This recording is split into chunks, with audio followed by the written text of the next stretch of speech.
Nice. All right, party people in the place to be, vandals, and all you people with sexually transmitted superpowers out there. This is a brand new episode of How Did We Get Here? And we're welcoming back a friend of the show. We're going to go ahead and let him introduce yourself. How are you doing this afternoon, sir? All right, it's evening for you. Yeah, Indeed. I love your graphics. I always love your graphics, and your presentation is amazing. So props for that. Thank you. Thank you. Yeah. So we got Mr. Monty Nero from the UK, creator, one-man show, pretty much, in my opinion, of the Death Sentence series. He has had art help, but like I think that he's carried it, and which I appreciate. I actually prefer your art, to tell you the truth. With your new book, like I'm happy it's just you. Like I'm really digging the artwork. I figured out eventually how to combine the writing with the drawing without messing them up. Why I didn't draw initially Death Sentence was I just thought, oh, I'm just going to start drawing things that are easy to draw instead of like drawing really complicated crowd scenes and things. I had to do Death Sentence. And nowadays, drawing anything really. And indeed, one of the reasons why I wanted to do Chrome Rose, the cyberpunk book, is because it's the stuff I used to draw at school. It's the stuff I used to draw when I was in my teens, and it's just very relaxing and very imaginative. You can't really get cyberpunk gubbins wrong. You know what I mean? It's like no one can tell you that's not what it looks like. So I really enjoy drawing that. Yeah, I mean, like that's why it's such a fun genre. I think it's like the whole point of it is just to look cool. And as long as it looks cool, you've nailed it. You know what I mean? For the most part. Yeah. What Chrome Rose is the book is the first book I've done where it was the storytelling was visually led, where I was just like, okay, I know what the plot is because I've been writing sort of years now, so I've got the plot all sorted. But what's fun about a graphic novel or a story is not so much the plot, which kind of keeps you engaged, turning the pages and keeps you excited. That's pretty straightforward, but it's actually like the moments on the way as you go through the plot, the character moments, the dialogue, the lines, the kind of scenes. So with Chrome Roses, I knew what the plot was, and I just look at the page and think, what would look really fucking cool on this page, or how can I do this scene in a way that no one's seen before, or it's kind of visually different. And I come up with some really great visuals kind of as I was sketching. For instance, say I'd have written in the plot, say two characters kind of meet and start to argue, and then they're trying to kill each other. In the script, that kind of just happened in like a sort of corridor. Whereas when I was drawing it, I was like, corridors are kind of boring, even cyberpunk corridors. Why don't I just set this whole scene in a 0G chamber? So it all happens vertically and everyone's like floating around trying to kill each other. I just thought that it's going to be so much more fun to draw. So, and that's why that looks the way it does. So yeah, coming up with those kind of visual cues every page is really fun, very rewarding. I'm just trying to make it the absolute best that I can do. Really special kind of art and visuals. And then that's very different to how I did Death Sentence, where it was very much script led. Everything was very much about the script and like matching the script. Whereas here I'm much more open to sort of just developing it into interesting visual ideas. The limited color in Chrome Roses, was that always an idea? Did you know that just running the blue through the whole thing, that it would look as solid as it does, or did that just kind of happen on accident, or how did that actually work out? The key part of the design process is I start off designing characters. When I start a new comic book characters, and I knew I had a lot of cyberpunk stories that I'd written over the years, and I knew I loved it, and I knew there was a way of doing it kind of like conceptually that I'd seen elsewhere that I was quite excited about. But I also knew that if I didn't find like a really cool, unique way of drawing it, it wasn't really going to work me or for anybody else. Because I think the thing with cyberpunk books is they tend to often have very similar kind of art styles. There's often a lot of like neons and purples and blues and so on.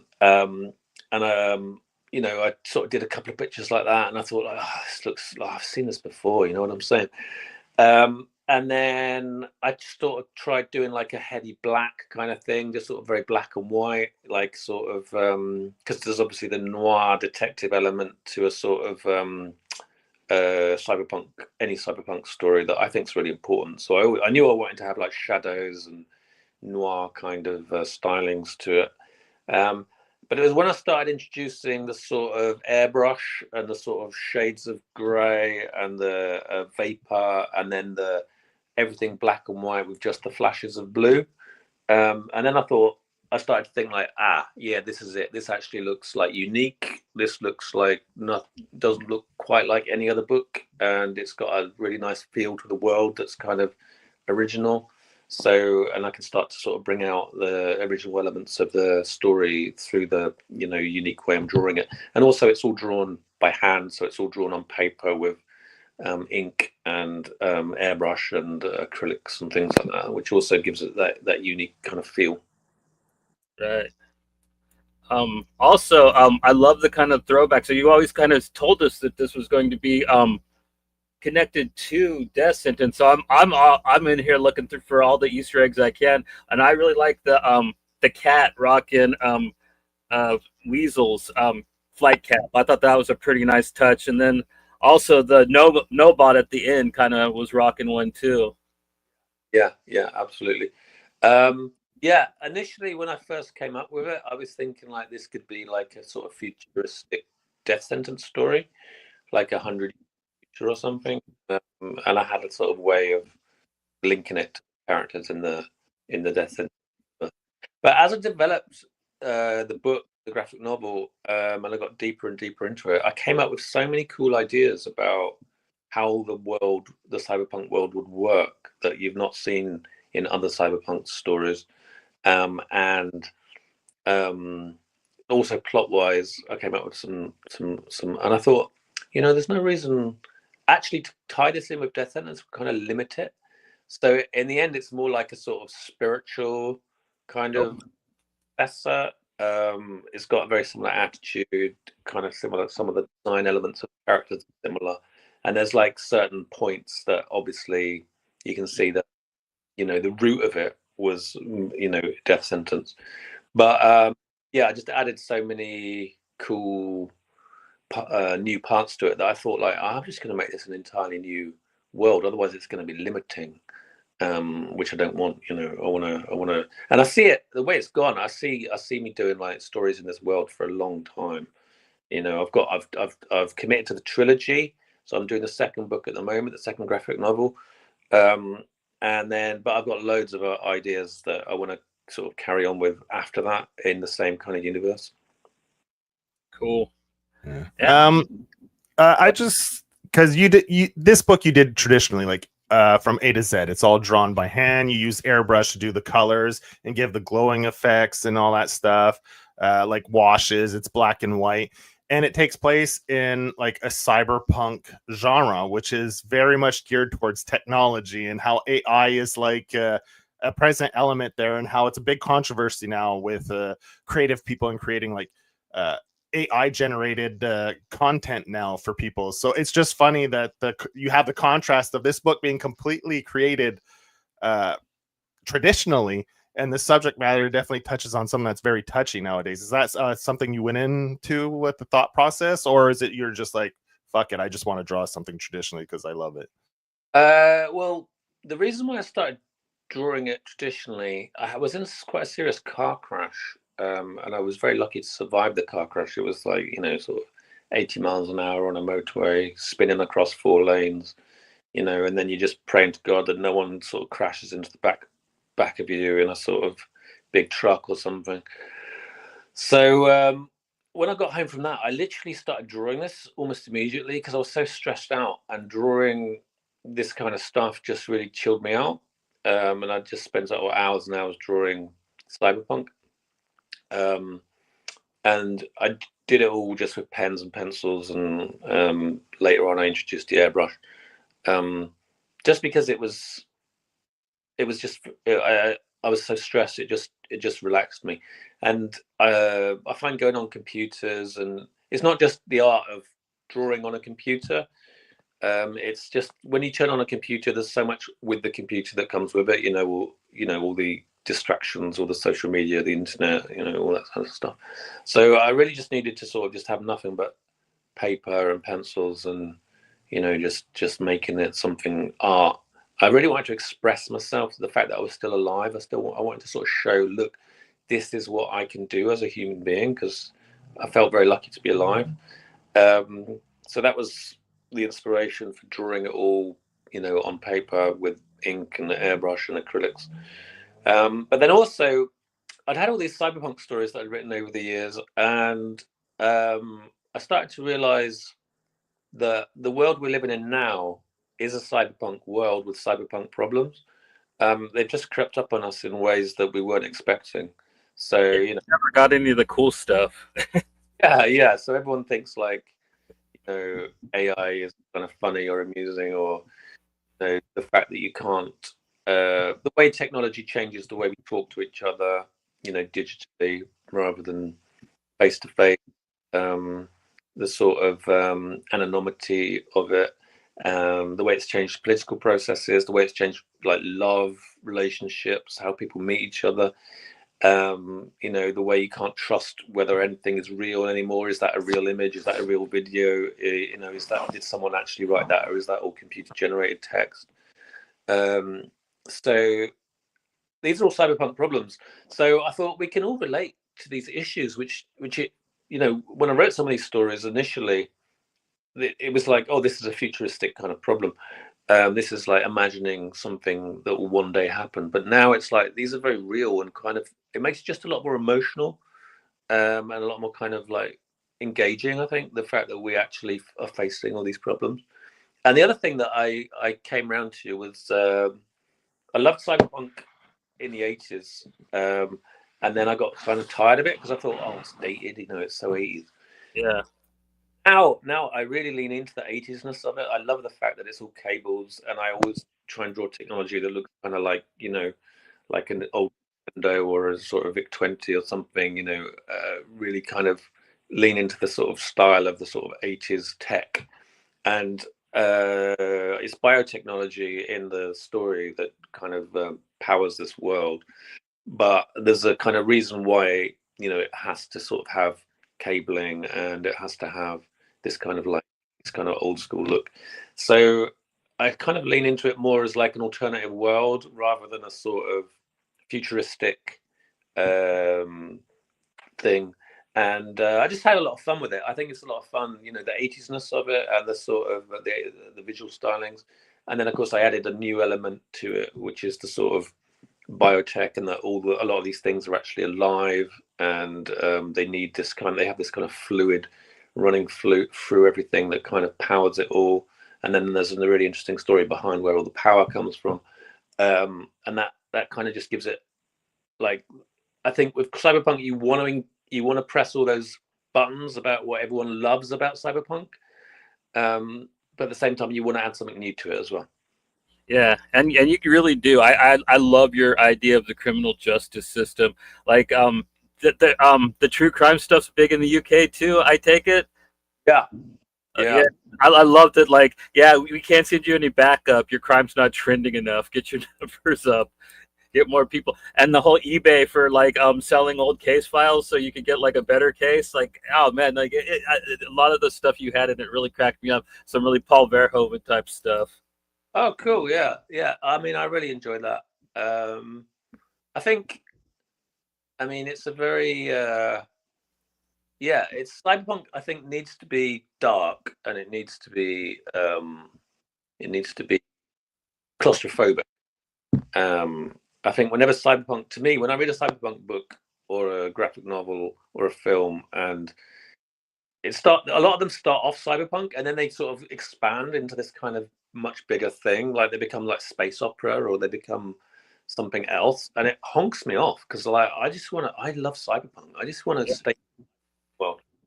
the ending of Blade Runner originally, where they suddenly left the cluster and they went off kind of outside land. It was just a disaster because it totally undermines the rules of the world in which the whole film has existed. So it's essential to me that everything in this story stays in this claustrophobic cyberpunk existence. And it's a murder mystery, so it's kind of very sort of dramatic and moody. Well, where the digital and the real converge really in this world, because they basically, if you're a criminal, they actually call you a virus, like you're attacking the system. So it's almost like the humans have become part of the computer in your world, right? So it's dark and it's all kind of real. The fact that I think these things are happening or they're going to happen. So it's like really depressing, really. But I can't help but sort of satirize things, and I can't help but kind of take the piss without ever undermining. It's more like the characters themselves are kind of, making dark humor out of something, and I think that's a coping mechanism. Everybody copes with. Certainly, people I know, if there's something bad happens, dark humor is one way of kind of dealing with it. So I think, yeah, a lot of people have said, oh, they were surprised how funny it was, because it doesn't look funny when you sort of see the graphics and everything. But yeah, I mean, ultimately, it's an entertainment. So I want people to think, I want people to be gripped, but also, if you're laughing as well, then that's great too. I mean, that's kind of me. It's my personality, so that comes across in the comic. Scram's got some good lines, man. Just saying. That's great. Well, yeah, I was really pleased with the first book, how it turned out. So just building on that in the second book, and there's taking it up to the level, really, with a lot of the action scenes and the visual. And we'll actually get to meet more of the Chrome Roses. We only got to see two of them in this book. We got to see Teo, and I'm not sure what the one's name is that jumps, but yeah, you're right. Ghost Core is coming up in the third one. She's a really key character in the story. So yeah, I realized, I mean, there's so much beautiful visual stuff in the first book. You can really kill a story by trying to cram too much into it. So I realized that, yeah, introducing some more of the Chrome Roses each book is actually going to be a benefit, not a weakness. So yeah, it really paced the story, I think, quite nicely. And then it also gives me a chance to do some really epic kind of double-page spreads of the sea, and give you wow moment book. Yeah. The Chrome Roses themselves, are they vigilantes, or are they kind of more of like a gang, or what exactly, kind of, how do they operate? Yeah, they're vigilantes. They're basically resisting the oppressive system in which they're living. And then Cram is kind of like a really low trending. He refuses to sort of play the game, which is all about trending and being popular.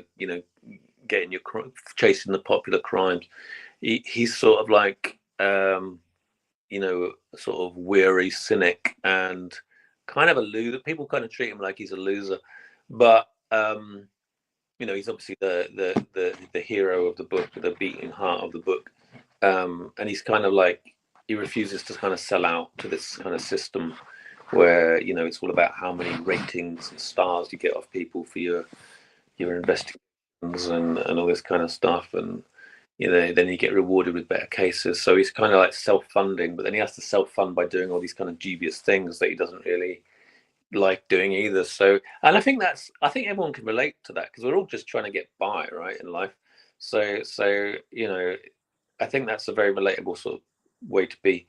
So then he's supposed to be tracking down and kind of capturing these kind of Chrome Roses vigilantes, but then he finds himself kind of drawn and sort of sympathetic to a lot of what they're doing. So it's kind of like this conflict between doing his job and doing what he feels is kind of he's sympathetic to that they're fighting for, without giving too much away of the plot.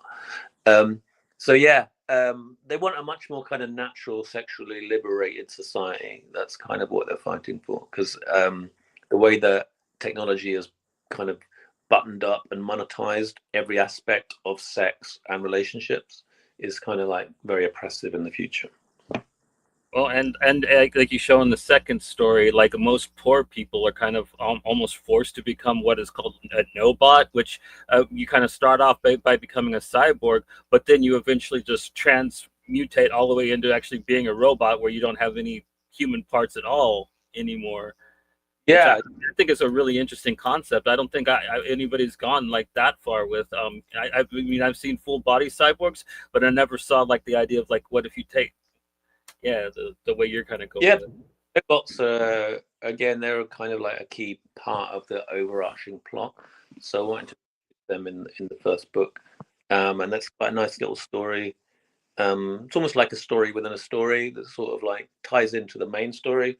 And that's basically how I'm going to do it. I'm going to have like the main plot, which runs through the whole book, and then there's going to be like little in each book shorter stories that are satisfying, but got a beginning and end, but much tie in to give you more information about the main story. So it's kind of classic kind of sequential comic book storytelling, really. Yeah, it adds a lot of context, especially to that one scene where they go into the warehouse and you get into that big silo type area and you see the people kind of floating and having sex, but they have like these weird growths on them and stuff. So this backup story really digs into that and really explains it and adds context to what is going on there. So I loved it. I got to it and I was like, oh, it's done. Then all of a sudden I scroll to the next one. I was like, oh, okay, there's a backup story here. And I think it lends itself a little bit to like what you were saying, the claustrophobic aspect of the person becoming like locking themselves into a machine to try to forget, or so there's that little play on it too, like where he can't live in regular life, he feels trapped from all these emotions, so he's trying to erase it and stuff, and in doing so he kind of is trapped inside this metal body of trying to lock himself away from all the feelings he had from his past relationships when he was more human, right? And he's trying to become more machine, more cold, more like less emotional, I guess is probably his main goal, so he doesn't feel the pain and that he can't deal with it. So it's Plastech, which is the sort of biotechnology that all this stuff's made out of. And it's this idea, it's kind of dramatizing this idea that, it's called in the book, it's called a husk. So you're sort of locked in your husk, which is basically all your apps, all your kind of biotechnology, all your kind of, appendages that you've kind of added to your body.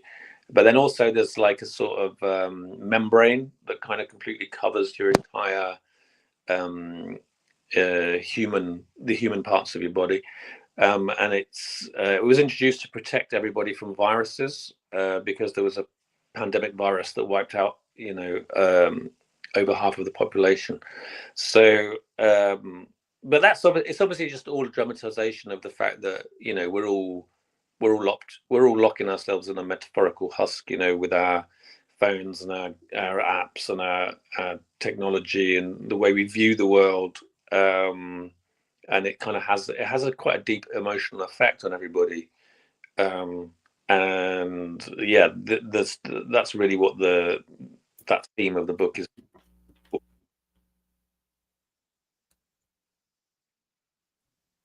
Yeah, for sure.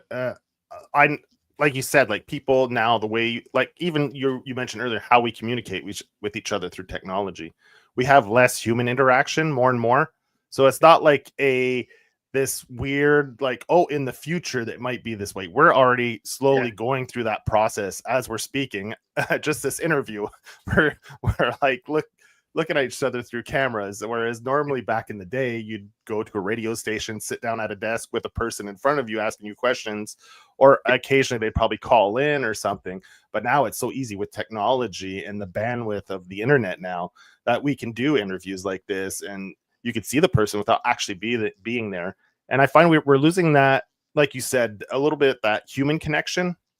Whereas I think you feel safe, right? When you're not directly in front of someone, it's less intimidating, so it makes you feel safer, and you lose that ability to deal with situations, right? Because you're not faced with it. Like at any moment, I could just be like, I'm done with this, and I could just turn my computer off, and it's done. But when you're face to face with someone in a conversation, you can't just like walk away from it, right? You could, but I mean, the results would probably be pretty bad. brilliant, and I love technology. I embrace it and try and find the positive in all of it. And obviously, I think it's brilliant that we can cover, even though we're on different continents, and do this interview. And there's so much about technology, even like the way that I can reach people with the comic books. It wouldn't have been possible sort of 15 years ago, because the technology wasn't there to sort of find the audience for sort of cyberpunk book like this. So technology is great, but there's definitely downsides to it. Particularly if it's just like, okay, we'll just whatever makes the most money, that's what we'll do, and no one thinks about the human effect.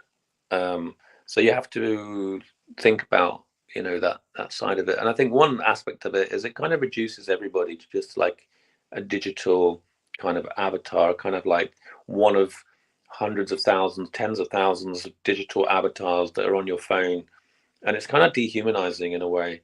Everybody just becomes this kind of like little image and this kind of little bit of text. And I think a lot of people, you can sort of tell by the way they're talking to each other online, they're not really, they don't sort of seem to have any respect or empathy, for what another person might be doing or going through.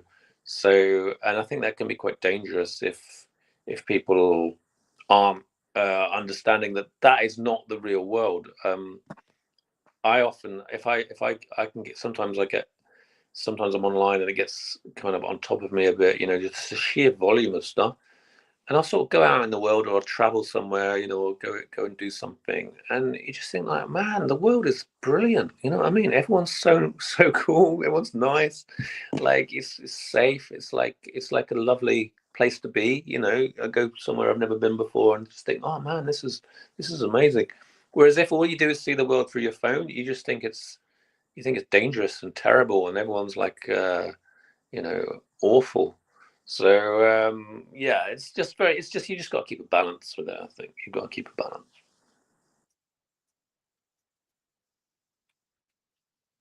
Right on. And speaking of like 15 years ago, starting out the comic books, man, with Death Sentence, like when you were getting it started, like back in, was it 2015, I think, when the first one came out? Yeah, that's right. Yeah, so that's 10 years ago. Yeah. How did you think it would turn out? Did you think that it would be as big as it is, or like, are you surprised by it? People are collecting the whole thing into a hunt, giving it like a new cover, and there's new articles, and there's new retrospectives on what it means in the sort of like context of British superhero comics, but also like comics in general across the US. So yeah, I mean that's pretty mind blowing to me, because I really just started it to self-publish and to sort of just do. What I wanted to do at that stage was just do one thing where it was like, okay, this is my vision of how something creative should be. Whereas all the other things I'd done, they'd been like, I've been paid to do them, and there's very much a compromise in that you're making things for a publisher, or you're making things for a company, and they do focus testing, and then you have to sort of change your character design slightly to make them, what they think of as more acceptable or more popular as they see it. And after doing that for a while, it just gets a bit wearing, and you think like, you know what? I think I know a lot about character design, and if you just stuck with the original designs, they'd be way more popular than what you've come up with, which looks to me like 40 other characters that have been out before. And I think when you get into that kind of mindset, the only thing that those kind of people can tell you is what was popular in the past, and therefore you can change what you're doing now to be like that. Whereas what I'm always interested in is doing something that's going to be popular in sort of like 3 years, 5 years, something that's kind of like people haven't quite seen before, that's going to be really interesting. And that's what I try to do. I mean, I don't always succeed, but that's always my aim. And it's just really rewarding to sort of do something where you think like, you know what, that character looks exactly the way I want them to look, and anyone doesn't like it, fuck them. So I think having that passion for your characters and your comic and making it unique is it's very empowering. It gives you a lot of energy, and that energy comes across into the work, and then people kind of pick up on that energy, and you're transmitting energy and ideas into their brains directly, and that's the kind of response you want from a comic. So I buy comics like that, and some of them can be done by big companies, and a lot of them are done by independent creators who are just doing exactly what they want. So that's always what I look for in a creator or a comic. I'm looking for an original vision and an original voice, and kind of no compromise kind of attitude, and yeah, an unusual kind of tone or kind of atmosphere maybe. So yeah, that's what I was trying to do with the original Death Sentence, and I kind of figured I wouldn't sell very many copies, and I'd just kind of publish it, and then that would be done, and then I could move on with my life. But it turned out to be really popular, so it sold really well, and then it got picked up by a bigger publisher and reprinted, and then that sold really well, and then it got turned into graphic novels, and they sold really well. So and then we've ended up with this hardback that's out now in all the bookshops and all the comic shops around the world. It's actually got two covers. One is just for comic book shops, so that's a really nice Martin Simmons painting of Verity, which I really love. And then there's the bookshop version and the online version, which has got a slightly different cover, slightly darker cover, and that's the two sort of versions of the hardback. And this thing's pretty huge, right? It's 16 issues, 18 issues deep. 18. 18, yeah. And it's only $15. That's not bad for a Titan hardcover. I mean, like, especially with how big this thing's going to be, that's actually a really good deal for a Titan book. They're usually kind of a bit more. Titan have done the book, so obviously I was, deeply involved, checking over and making some new material for it and stuff. But Titan's book, so it's quite an interesting deal with Death Sentence, because it's very, very much still me and Mike own it, but Titan also have a stake in it. So I've done years where I've just done my own books and published my own books, and then every now and then sort of Titan do a book, or a collection or something. So, and I'm always interested to see like what they come up with, and they came to me and said they were really enthusiastic about this and how they saw it, and I thought, yeah, that sounds good. So you're sort of like letting someone else make a book out of all your material, and at that stage there's nothing they can fuck up really, because you've kind of presented everything that's cool to them. So yeah. Choose from, and there's so much, Martin Simmons, a huge now, and he painted half the book. So Mike Dowling, my co-creator, who did the first 6 issues with me, he's been doing loads of work for Marvel, in recent years. So these are really, really top artists. So I think because I'm an artist myself, I'm quite good at spotting, when someone else. What I was looking for is someone that's better than me. So, and both these guys at that stage certainly were way better than me at doing kind of comics. So, and they both got kind of aspects to the style which are very powerful and very kind of exciting. And they're both quite different as well. One's, very, very sort of heavy blacks, and the other's sort of like, and character art, character emotions, and the other one's sort of like really sort of visceral kind of like painted art, what Martin Simmons does, everyone's seen Department of Truth. So, and it used to blow my mind that I'd sort of show people like the pages that Martin was doing or that Mike was doing, and I'd be like totally blown away with it. And like some people would, but some people just wouldn't get it. And I'm like, it's so wild to me that it takes that long for people to catch up with how good these guys are. So I initially designed the characters and sort of like the sort of vibe and the world, and then I gave that to Mike and handed it over to him, and he did all the sequentials. He did a fantastic job, and then when Martin eventually got the sort of image job, then I drew the last 3 issues of the comic. And by that stage, I think I was a good enough artist to kind of handle it. And also, there's a lot of storytelling power that comes from the fact that, I'm doing the art, writing the script, and positioning the balloons. So everything's in the right place, which makes it really powerful. So yeah, it's quite a dramatic finale to the whole story, and it just reads very differently when you read it all through in one, as one big story rather than like all these episodic parts. So it's kind of freaky as well how many of the things in that book, like the pandemic catastrophe and the lockdown and the riots and some of the things that happened to the celebrities and politicians in the book, how that all actually happened in the real world afterwards. I find that really quite depressing. Like, I thought it was a satirical exaggeration and like a dark nightmare kind of thing, but the fact that it happened and in many ways it was worse, that's kind of freaky. So it's really weird knowing that have since happened. It puts a whole different spin on it and thinks it more powerful emotion. So yeah, it's great to have the hardback. It's really nice on my shelf. Yeah, I need to get it. I got it. It's the only way you can like actually get Liberty collected in a trade, right? It's the only.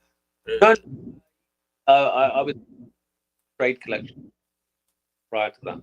Okay. So I've still got a few of those, but yeah, the hardback is like the primo way to get the whole series now. I looked it up. It's about 470 pages, so it's a pretty thick boy. Yeah, it's and it's great to. Obviously, I do self-publishing, so I've got my channels and stuff. But the great thing about the time is that they got such a great network with bookshops across the world. So you go into Barnes and Noble or whatever, and you can order it. Or I also try and encourage people to get it from a comic shop to support comic shops, and obviously that's why it's got the different cover. So but you just want to get it into people's hands. People are reading it all the time that have never heard of it, so it's really gratifying when you realize it still hits, still works. Well, it's like you said too, the story, like so many things happened since the initial story came out that is so relevant and hits home with a lot of people now, that even though it came out, what'd you say, Johnny, 2015 or earlier? Yeah, so it's 10 years old, yet it seems even probably more relevant now than when it first came out, right? With everything that's happened in the world. It's pretty crazy when you think about it, like you said. Yeah, I mean, and also, because when I first started working on it, I was just doing it in my spare time, as a kind of idle idea. No, I had no contacts in the comic industry, so I started working on it in 2012, sort of 2011 actually. I think I started working on it. So and then it kind of gradually grew kind of legs, and I realized, what, this is really fucking good. I should do this. And then I sort of just dedicated my whole life to kind of getting out one comic to see. And it's kind of a mad idea, isn't it? It's almost certain to be doomed to failure, financial ruin. But it was creatively, it was just something I had to do. I just really felt the need to do it creatively, and it was really, really gratifying that people really liked it, and it started selling really well, which I really wasn't expecting. So, and then it really just grew legs, and it was, there's so many reviews of it. There was like hundreds and hundreds of reviews of it, and they were all really good. That was like really, really exciting at the time. It was like, wow, this is amazing. So, and that was very pleasing, because obviously the whole point of it was, I felt like, I think comics should be done this way. I think dialogue should be like this. I think characters should look like this. I think stories should be told like this. Um, and then I've vastly benefited from finding Mike, and he's such a good storyteller. He's such a good comic artist. Like I said, way better than I was at the time. So, and he sent me back the first pages, and I immediately saw that he could do like really subtle character acting, and he could convey the emotions that I put in the script just through the way the characters looked and the way they interacted. And that was so exciting, because it meant I could write like quite subtle, clever stuff, and just say, look, I don't want any dialogue here. Just make sure he conveys this in his face. And so many of the powerful moments in the book come from kind of wordless moments, and obviously it's the balance between visual and text that make a comic so exciting. So I was very lucky to meet up with Mike and to have him draw the entire first book. Yeah, that was another thing I want to touch on about the Death Sentence is like the things that happen, the story, the overall idea is a fun, interesting thing. But one thing that really drives this book are the characters. Like there's such great character development. Like you have these characters that are so flawed, but you know, in a way you're like, but they're good at the same time. Just like life is a mess, right? And you live in it and you try to do the best you can. Some people deal with it better than others, and I love the way you dig into that with each character and the character development in it.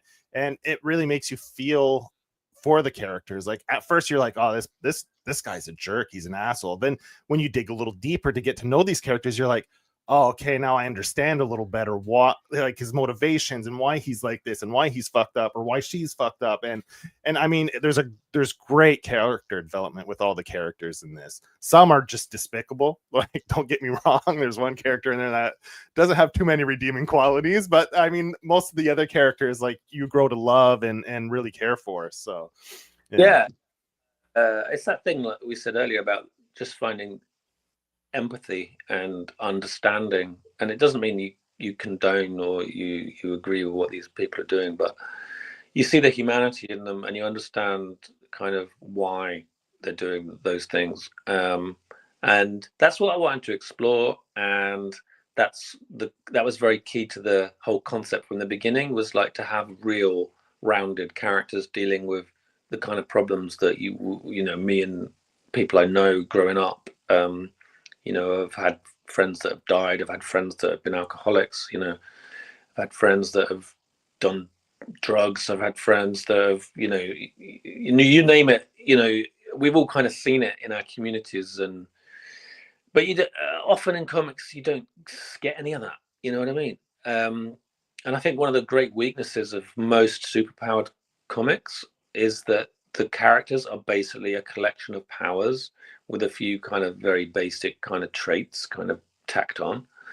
And what passes for character development is really, really shallow.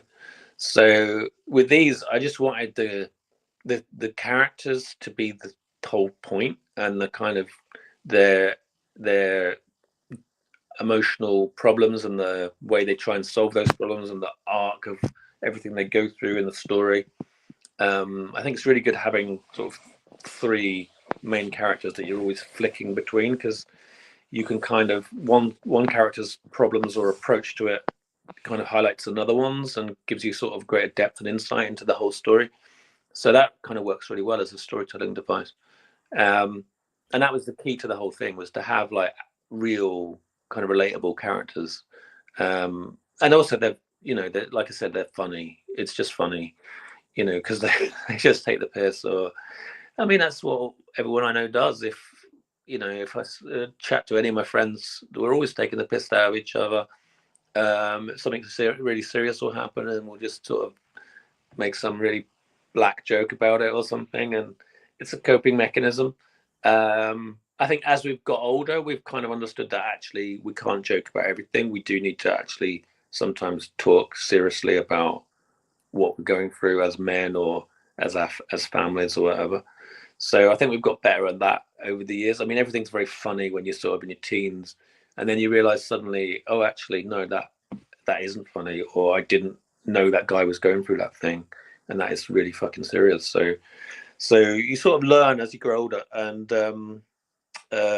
but yeah, the humor. I think the humor in the book is mostly comes from the dialogue and the sort of the exchanges and the way people react.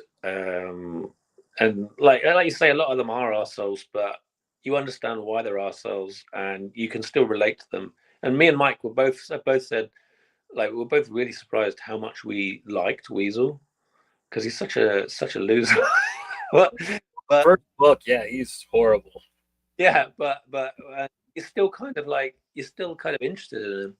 Yeah. I think in fiction, yes, fiction that allows you that license to like see the life or live the life of someone you would never normally in life have anything to do with. So, and you can sort of watch their car crash existence. So it's very dramatic. It's very funny. It's very moving at times. Like, I've had a lot of people tell me Weasel's part in the story where a lot of people have told me they've like started crying up.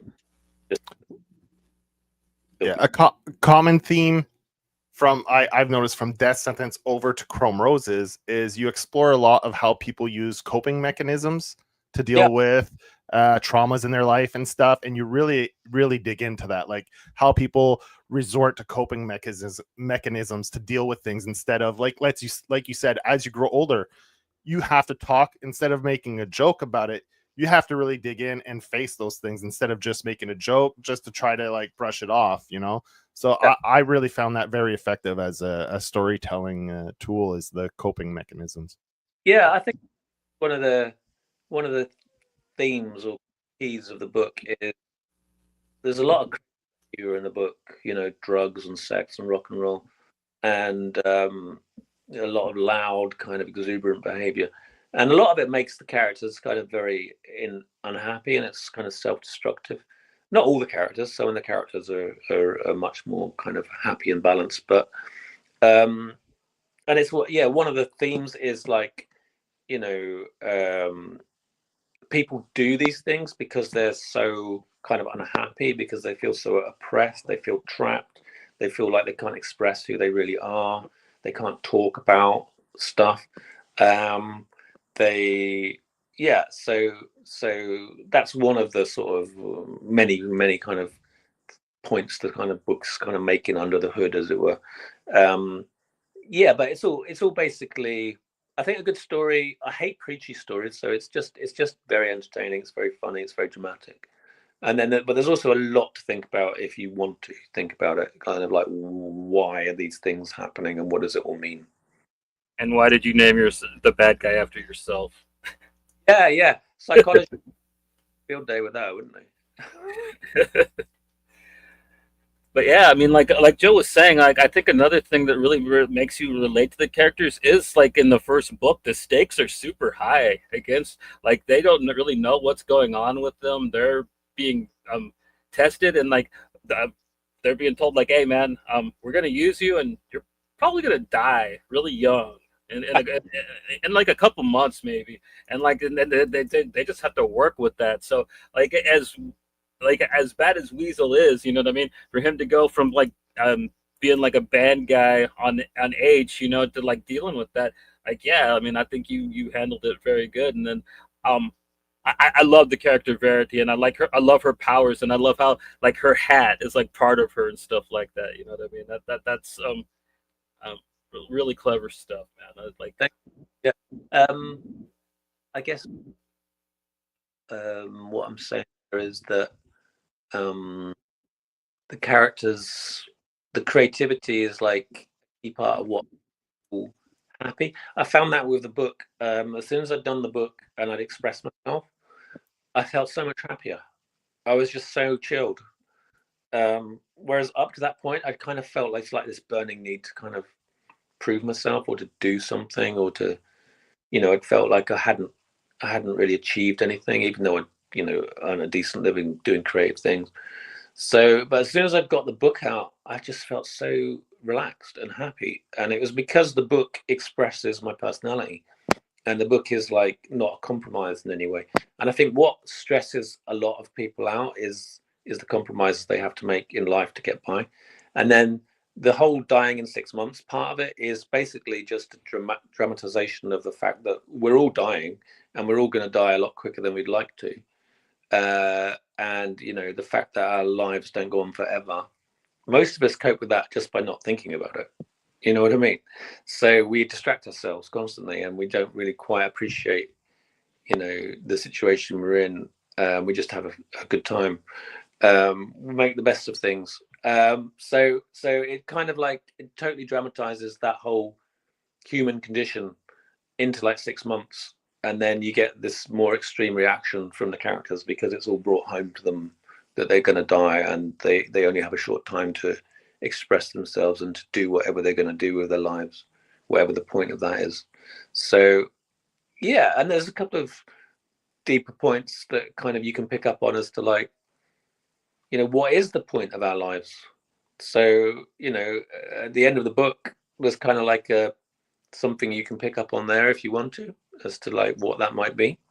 So yeah, it gets into some deep and emotional themes, whilst also just being a blast to read. I mean, it's a really kinetically exciting book to read. Definitely, yeah. And also on your website, I saw this. You guys released in France by Delacourt, man. Snazzy. Yeah, they did a beautiful job with the book. I mean, the French know how to publish a graphic novel, so yeah, man. It's the same sort of thing with Titan. It's like I give them all the material, and then they're making the book. So they were sending me stuff for approval, and I was like, "Oh man, that looks so cool! I wish I'd done that." Just their spin on done. Yeah, it was really nice to get it translated into French, and it's just extra money as well, to have it published there. Well, and the prestige, man. Like it's hard to break into the French market, from what I understand, man. And I know a lot of British guys, like what's his name, Pat, from 2000 AD. Like he doesn't care about being published in America. He wanted to just be published in French.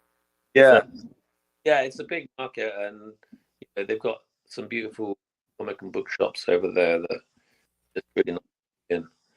So yeah, it was very pleasing turn of events. So is it slightly oversized, European sized, the Delacourt version, or is it normal comic? Bigger. It's quite interesting. I've met a lot of I've met some French people. I talked to them about the book, and they all said that they read it in English. So you can read English, and obviously, I didn't speak French at all.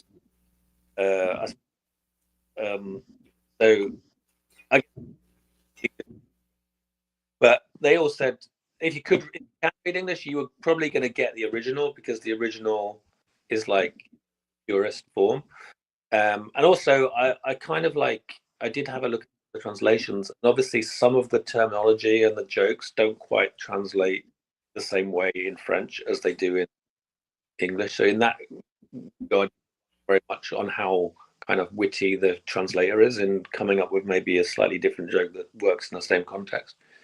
So from that point of view, I guess it is slightly different, and you can see why people might want to read the English version. But certainly from my point of view, I just loved the way that the French hardback looked and all the sort of design work they did on it and everything. It was a really beautiful book. Yeah, congratulations on that. Thank you. So, man, we're like getting towards the upper end of what we said, man. Do you got like any cons or anything you got coming up in the near future? I know it's kind of getting towards the end of the season, but do you got any shows or you got planned? Yeah, I did a few summer. At the moment, I'm just focusing on getting the new book to Kickstarter on. So that'll be in the next couple of weeks. I'll be launching that. And that'll be in that Kickstarter. You can get the whole trilogy at a discount price, ordering the third book in advance. and anyone that does that gets like, you know, basically £10 off, which is a pretty good deal. And then also, obviously, as with any Kickstarter, there's lots of cool little extras, you know, prints and artworks and some other artists, big artists. So we're getting involved to do little Chrome Roses pieces and stuff. So yeah, it's going to be a very short campaign, but it'll be very exciting. And then I'll carry on, finish the second book. And then as soon as that's done, I'm just going to go straight into the third book, because I really want to get the trilogy finished and expand the world while it's all kind of fresh in my head. And as soon as you start doing a story like this and you've got all these ideas you've started to articulate, these kind of new ideas, you really want to get it all out before anyone else comes along and copies it and does their own version, or kind of tries to steal your thunder, as it were. So I just feel I'm very excited by drawing it, and I'm really enjoying it, and it's sold really well, and the response has been really good critically. So I'm just really keen to get the whole trilogy finished. So I'm going to do that as my main focus. So it's just, I don't want to compromise on the quality, but I do want to get it done as quick as I can. And for the first Chrome Roses, you can get that on your website. I know for sure. Like, is there other places you know for sure that people can get it? Yeah, I mean, I'm Monty Nero on everything. Monty Nero on all the social media, and also my website is also montynero.com. So yeah, you can get the first book, or you can order the first book as part of getting the second book in the new Kickstarter, which will be starting in the next week or so. Chrome Roses on Kickstarter. So yeah, I mean, the Kickstarters, they go out now to 50 different countries, and I've got a warehouse in America and a warehouse in the UK, because, you know, I've been doing these kind of books for a while, so I've got quite a good network of distribution and stuff. So and it just works out, with self-publishing, it works out a lot better to not put them in bookshops, because the bookshops take, you know, half of the cover price, and then the distributor wants a share, and so on and so forth. So I do them all myself. So you order direct from me, and then I send it to you very, very cheaply, because having the two warehouses, it means you can always get the best price on postage to wherever anyone's living. And then also, once you've done that, then you can sell the book on to a publisher who will then put it in bookshops and so on. But that won't happen for a while, because I'm gonna just make the thing first. Yeah. There was one last thing, if I remember correctly. Last time we talked, you were working on like kind of I don't remember if you said it was a book or on like a nostalgia for snacks or candies from when you were younger. Yeah. Is that done? Did you get that finished? Are you still working on it? No, I did that, and I realized pretty quickly that I'm a comic artist and a writer, and as fun as that was, I was like, I'm not sustained by it. You know what I mean? It was great to get it out there, but I can't do this. Like, you know, I can't just do more books in this series or anything. And then it was a matter of finding that project, or that way of doing a project, hand drawing, airbrush, ink, and then going back to like a genre that I really loved when I was a teenager, and when I started first making comics. Like, all my earliest comics were cyberpunk comics, and just reigniting that kind of passion for making a graphic novel. And then that is so powerful, having that passion. You gotta love your own book, otherwise you can't sustain it all the way through to do 200 pages. So having found that passion, it was like, well, why the fuck would I want to do anything else? But, you know, because anyone can make a book about snacks or comics or chocolates or whatever, or stuff in the 70s and 80s, but I'm the only person that can make Chrome Roses. You know what I mean? It is only me, because it's all built around my personality and the way I see comics and the world. So and you kind of, sometimes you forget, like, you know, that this is sometimes I think like, oh yeah, I'd love to write a novel, and it's like, well, anyone can write a novel. I'm the only one that can write, draw, and letter this book. Do you know what I mean? And that's whenever you do anything creative, you've got to try to find the thing or the way or the vision, voice that is unique to you. And not only does that make it more, give you energy and power to make the book, but also it's the thing that people will relate to and latch onto and make them want to buy the book. So that's the advice I give any creative person, is like, lean into your kind of idiosyncrasies and your own vision of the world, and don't try and chase the market. Don't try and homogenize things to make them what you see as being more popular. Just do your own thing. Yeah. Cool. I just wanted to follow up on that because I remember you mentioned it. And I thought it was kind of funny and fun. So I was just doing a follow up from last time we spoke. So cool. Yeah. Thanks. No worries. All right. So that's it. We hit the hour almost, right, Johnny? Yeah. So thanks so much, Monty, for coming back on, man, and talking with us. And yeah, I really enjoyed the book, and I can't wait to check out the next chapters, man, because I'm really hooked. I really like what's going on so far.